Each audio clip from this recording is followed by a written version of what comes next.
Hello दोस्तों, आपका स्वागत है मेरे चैनल पर न्यूज टेक जितेन में। दोस्तों, अभी आप देख रहे होंगे कि कुछ लोगों को मोबाइल पर मैसेज आ रहे हैं हाई वैल्यू ट्रांजैक्शंस के, या मेल पर भी नोटिफिकेशंस आ रहे हैं। इससे लोग काफ़ी घबराए हुए हैं कि आखिर ये मैसेज क्यों आ रहे हैं, इसका क्या करना है। ये मैसेज मतलब एक तरीके के इनकम टैक्स के नोटिसेज हैं। ये सिस्टम से आते हैं।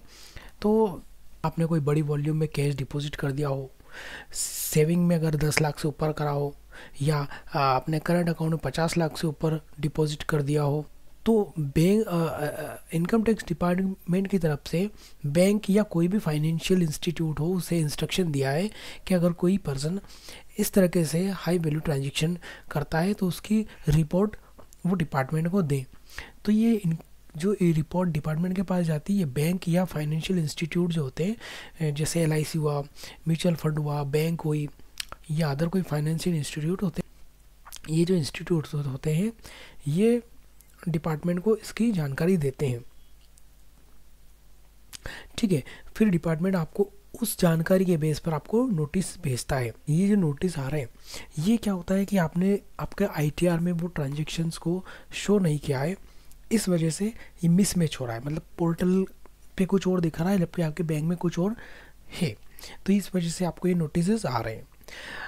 अब होगा क्या कि आपको इस नोटिस का रिप्लाई और आपको लाइव दिखाऊंगा कि इसका हमें रिस्पांस कैसे देना है। ताकि लॉगिन करना होगा। लॉगिन करने के बाद होम में ऊपर कुछ टैब्स दिख रहे हैं। तो जब आप इस पर क्लिक करेंगे तो आपको कुछ नीचे ड्रॉप डाउन लिस्ट खोलेगा।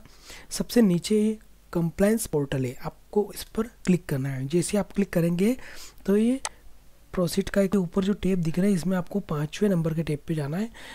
जब आप इस पर क्लिक करेंगे तो आपको कुछ नीचे ड्रॉप डाउन लिस्ट खोलेगा। सबसे नीचे कंप्लायंस पोर्टल है, आपको इस पर क्लिक करना है। जैसे आप क्लिक करेंगे तो ये प्रोसीड का एक विंडो ओपन होगा और एक नई विंडोज़ ओपन हो जाएगी। इसमें आप देखेंगे कि ये जो सेकंड वाला है ई कैंपेन, इस पर हमें क्लिक करना है। तो इसमें ऊपर ही जनरल इन्फॉर्मेशन है। इसमें जो इंडिविजुअल या जो पर्सन है उसकी डिटेल होती है, pan number, mobile number, email ID, ये सब रहता है, डेट ऑफ बर्थ। और उसके नीचे रहता है ई कैंपेन लिस्ट। यहाँ पर आपको अभी जैसे मैंने सबमिट कर दिया तो ये सबमिटेड का ऑप्शन सबमिटेड दिखा रहा है स्टेटस। आपने नहीं किया होगा तो यहाँ भी पेंडिंग दिखाएगा। तो आप सबमिटेड पर जैसे ही क्लिक करेंगे तो देखिए ये नीचे किसने ब्लू कलर का व्यू फीडबैक AIS, अब ये व्यू कह रहा है क्योंकि हमने सबमिट कर दिया है। यहाँ पर आपको ये नोट लिखा हुआ है। इस नोट का क्या मतलब है मैं आपको शॉर्ट में बताता हूँ कि ये जो लाइन आप देख रहे हैं एक्सपेक्टेड, और ये जो ई वाला एक साइन है, ये जिस ट्रांजेक्शन के सामने होगा मतलब उस ट्रांजेक्शन का आपको फीडबैक सबमिट करना है कि ये ट्रांजेक्शन आपका है या नहीं है, इस टाइप से। तो अब जब इस फीडबैक ये व्यू फीडबैक पर आप क्लिक करेंगे ना तो ये एक विंडो ओपन होगा, इस पर आपको ओके करना है। जैसे आप ओके करेंगे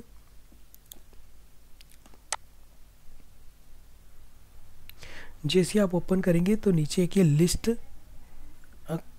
ट्रांजैक्शन की लिस्ट खोल देगा। इसमें आपको पार्ट बी वाले में नीचे देखिए STF इंफॉर्मेशन दिखा रहा है, इस पर क्लिक करेंगे तो ये वो सारे ट्रांजैक्शन दिखा देगा। नहीं, क्लिक करेंगे तो देखिए जैसा कि मैंने आपको बताया था, जिस पर ई का सिंबल बना है हमें उसका ही हमें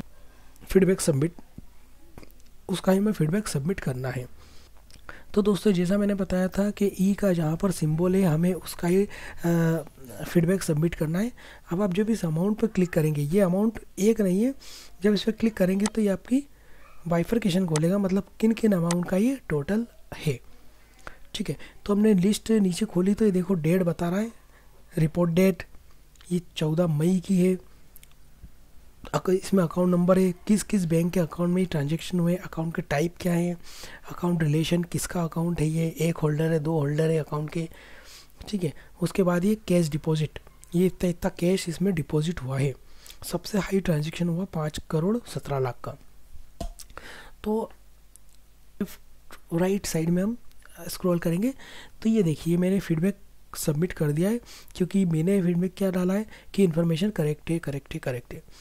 आप अकॉर्डिंगली डाल सकते हैं, जिससे मैं आपको एक बार बताता हूँ। इसमें दो चीज़ हो गई, एक तो आप क्या सबमिट करेंगे वो आपको दिख जाएगा, और दूसरा ये बता देता हूँ कि इसे आप एक बार सबमिट करके अमेंड भी कर सकते हैं, मतलब मॉडिफाई भी कर सकते हैं। तो जैसा कि मैंने कर दिया था इंफॉर्मेशन इज़ करेक्ट, तो यहाँ पर मॉडिफाई का ऑप्शन है, इस पर जैसे क्लिक करेंगे, हाँ एक मिनट आपको एक और चीज़ बताता हूँ, थोड़ा बैग जाते हैं वापस। देखिए इसमें जैसे मैंने क्लिक करा तो इसमें दो चीज़ दिखा रहा है, एक एक्टिव और एक इनएक्टिव। मतलब मैंने क्या कर रहा था, पहले इसको इसका फीडबैक ये डाला था कि information is not fully correct. फिर मैंने मेरे क्लाइंट से बात की तो उसने बाद में कहा कि नहीं नहीं ये ट्रांजेक्शन भी अपना ही है। फिर मैंने इस वापस मॉडिफाई करा और ये information is correct feedback submit किया।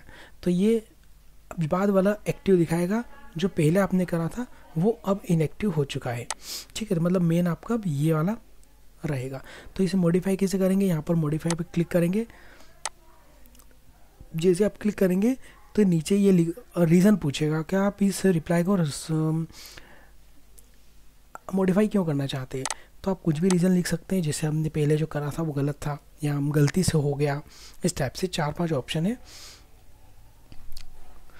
ओके, और इसमें एक रिमार्क का ऑप्शन है, 500 वर्ड्स तक आप इसमें रिमार्क डाल सकते हैं कि किस वजह से आप इसे चेंज कर रहे हैं। नहीं है तो आप छोटा मोटा रिमार्क भी डाल सकते हैं कि बाय मिस्टेक हमसे हो गया। ठीक है, फिर फीडबैक टाइप, अब वापस ये करने के बाद हमें वापस नीचे जो हमारा एक्चुअल सही फीडबैक है वो यहाँ से हम सिलेक्ट कर सकते हैं। ठीक है, बस इस टाइप से आपको इस फीडबैक यहाँ पर जैसे आप फीडबैक सेलेक्ट करेंगे तो सबमिट का ऑप्शन एक्टिव हो जाएगा।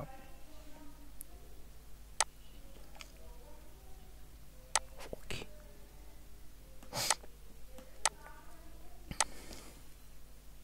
अब कुछ नहीं हो सकता। अब चूंकि मैं इसे कर चुका था तो इसलिए मैं इसे एक बार मॉडिफाई भी कर चुका हूँ, तो ये अब मेरे इसमें सबमिट का ऑप्शन नहीं दे रहा है। तो दोस्तों आप इसे एक बार भरें पर बहुत सही साइड भरें, फाइल करें मतलब। ठीक है, ये था हमारा लाइव छोटा सा वीडियो, ये मैंने लाइव बनाया है और मतलब